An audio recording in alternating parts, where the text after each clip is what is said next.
Welcome back to my YouTube channel Rakesh ಕನ್ನಡಿಗ.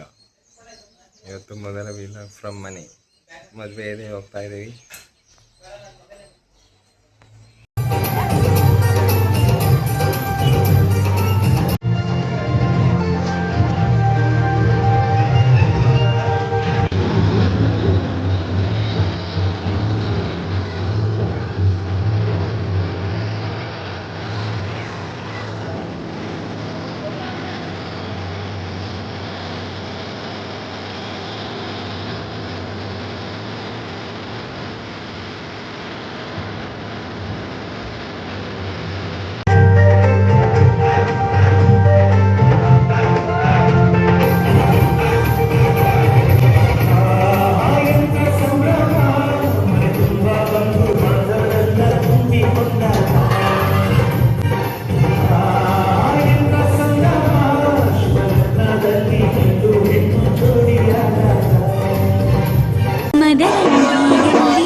ಇದೇ ರೀತಿ ಕಂಟೆಂಟ್ಗಾಗಿ ಫಾಲೋ ಮಾಡ್ಕೊಳ್ಳಿ Rakesh Kannadiga YouTube channel. Like ಮಾಡಿ, ಶೇರ್ ಮಾಡಿ, ಸಬ್ಸ್ಕ್ರೈಬ್ ಮಾಡಿ. Thank you.